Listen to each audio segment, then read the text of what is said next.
नमस्कार दोस्तों। जनवरी 2006 की एक काली रात रिकी मैगी अपनी गाड़ी में सफर कर रहा था। उसने रास्ते में एक अजनबी को लिफ्ट दी और उसके बाद उसे कुछ याद नहीं। जब होश आया तो वो एक उथली कब्र में था, मिट्टी और पत्थरों से ढका हुआ। किसी ने उसे ड्रग दिया, बेहोश किया और मरा समझकर दफना दिया। रिकी ने अपनी पूरी ताकत लगाकर उस कब्र से खुद को बाहर निकाला। आंखें खोली तो सामने था ऑस्ट्रेलियन आउटबैक का बेरहम जलता हुआ विस्तार। गाड़ी नहीं, फोन नहीं, पैसे नहीं, खाना नहीं, और एक सवाल कि क्या मैं यहाँ जिंदा निकल पाऊंगा। पानी की तलाश में जीवन आउटबैक में एक इंसान बिना पानी के 48 घंटे भी नहीं जा सकता। रिकी का गला सूख रहा था, धूप जला रही थी, लेकिन पैनिक करने की जगह उसने लॉजिकल काम किया। पक्षियों की उड़ान को देखा। जहां पक्षी उड़ते हैं, जहां थोड़ी हरियाली दिखती है, वहां पानी होता है। इसी लॉजिक से चलते चलते उसे एक छोटा सा डैम मिला, पशुओं के लिए बना एक गंदा कीचड़ भरा तालाब। वो पानी इंसान के पीने लायक नहीं था, लेकिन रिकी के लिए वो अमृत था। उसने वहीं रुकने का फैसला किया।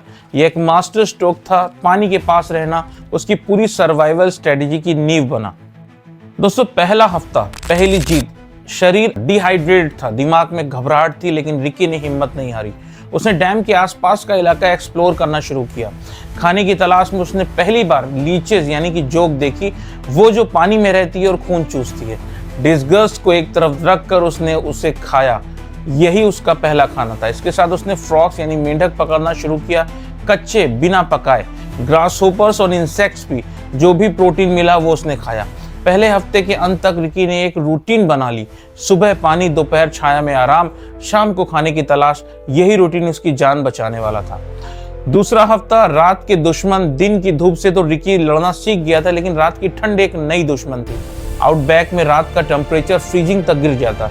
रिकी के पास कपड़े थे, लेकिन वो काफी नहीं थे। उसने पत्तियां और घास इकट्ठा की, खुद को जमीन पर लिटाकर उसने ढका। रात को यानी कि जंगली कुत्तों की आवाजें आती थी। एक अकेले कमजोर इंसान पर जंगली कुत्ते अटैक कर सकते थे। रिकी ने पत्थर और लकड़ियां अपने पास रखना शुरू किया। स्नेक्स का डर भी था। ऑस्ट्रेलिया में दुनिया के सबसे जहरीले सांप पाए जाते हैं। रिकी ने जमीन पर सीधे सोना बंद किया और ऊंची जगह पर रहने की कोशिश की। रात की हर आवाज एक नई परीक्षा थी। तीसरा हफ्ता शुरू होता है। शरीर टूटने लगता है। 3 हफ्ते हो जाते हैं। रिकी का वजन लगातार घट रहा था, मसल्स कमजोर हो रहे थे, चलने में दर्द हो रहा था, कैटाबॉलिज्म में जा रहा था उसका शरीर, यानी कि एनर्जी के लिए खुद की मसल्स खाने लगा। यह ह्यूमन बॉडी की आखिरी सर्वाइवल टेक्निक होती है, लेकिन दिमाग अभी भी लड़ रहा था। हर सुबह उठना, पानी पीना, खाना ढूंढना, ये साइकिल जारी थी। रिकी ने पाया कि सुबह की ओस पत्तियों पर जमा होती है। उसने उन पत्तियों को चाट कर एक्स्ट्रा हाइड्रेशन लेना शुरू किया। हर छोटी खोज एक बड़ी जीत होती है दोस्तों। चौथा हफ्ता आता है। रूटीन सेम ही होता है। रूटीन ही जीवन है। ये एक महीना पूरे होने वाला था रिकी के लिए, और रिकी की बॉडी ने आउटबैक के हिसाब से खुद को एडजस्ट करना शुरू किया।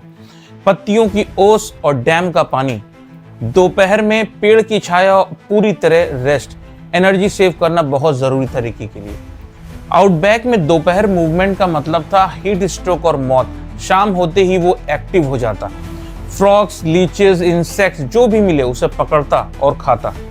दोस्तों, ऐसे ही चलता रहा और रात को वो अपने परिवार को याद करता था, अपने बच्चों का चेहरा सोचता था और खुद से बात करता था कि कल सुबह फिर उठना है। यही उसका पर्पस था और यही उसकी ताकत भी थी। दोस्तों, दिन 31वां शुरू होता है और संकट का दौर शुरू होता है। टूटने की कगार पर 40वें दिन के आसपास सबसे मुश्किल पल आया। शरीर इतना कमजोर हो चुका था कि खड़े रहना मुश्किल था। वजन तेजी से घट रहा था। रिकी के मन में पहली बार वो विचार आए जो कोई नहीं चाहता सोचना, क्या कोई मुझे ढूंढने आएगा? क्या यह सब बेकार है? वो नहीं जानता था कि उसकी फैमिली बेहद परेशान थी। पुलिस सर्च चला रही थी, लेकिन आउटबैक इतना विशाल था कि उसको ढूंढना लगभग इम्पॉसिबल था।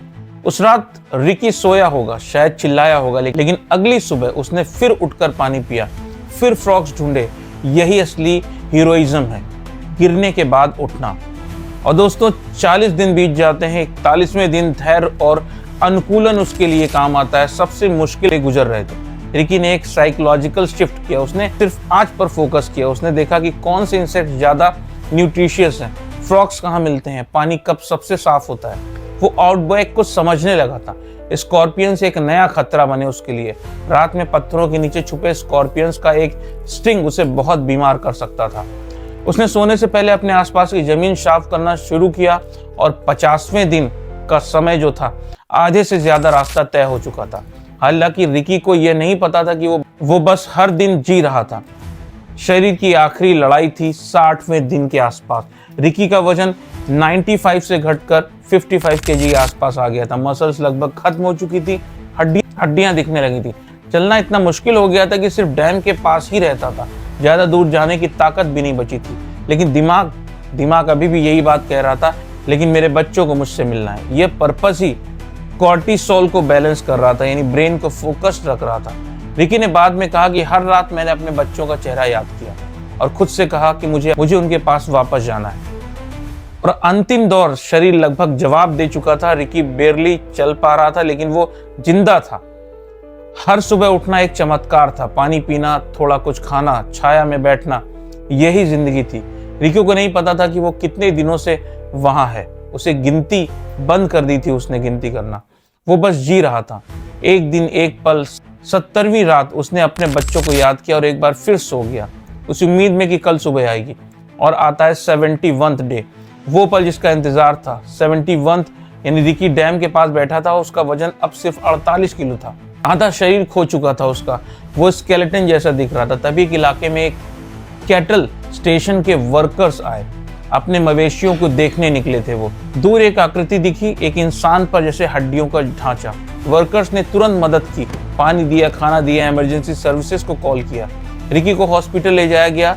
डॉक्टर शॉक थे कि 71 डेज ऑस्ट्रेलियन आउटबैक में बिना ट्रेनिंग के, बिना इक्विपमेंट के।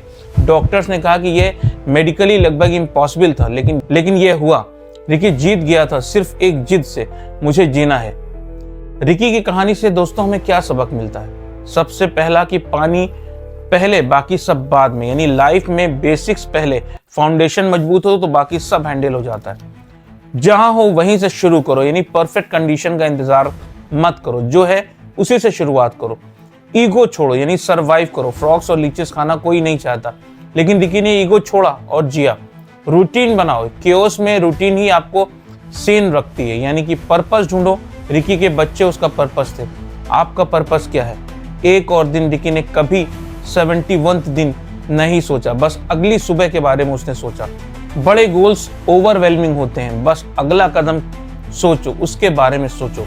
खुद को समझो, खुद से लड़ो। रिकी ने अपने शरीर की लिमिट्स को समझा और उसी के हिसाब से जिया।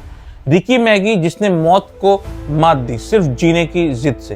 तो दोस्तों, इस स्टोरी को सुनाने का पर्पस ये था कि हमें जिंदगी में कभी भी हार नहीं माननी है, चाहे कैसी भी सिचुएशन हो। हमें हिम्मत नहीं छोड़नी है और हमें कल का फोकस करना है। बाद में क्या होगा ये हमारे हाथ में नहीं है, लेकिन आज हमारे हाथ में है। हम मेहनत करके, अपनी दिमाग का यूज करके और समस्याओं से लड़के अपने को उनसे जीत दिला सकते हैं दोस्तों। तो ये था दोस्तों आज का वीडियो। आशा करता हूँ कि वीडियो आपको पसंद आया होगा। पसंद आया हो तो लाइक कर लीजिएगा, चैनल को सब्सक्राइब कर लीजिएगा। मिलते हैं नए वीडियो में, तब तक अपना ध्यान रखिए। नमस्कार।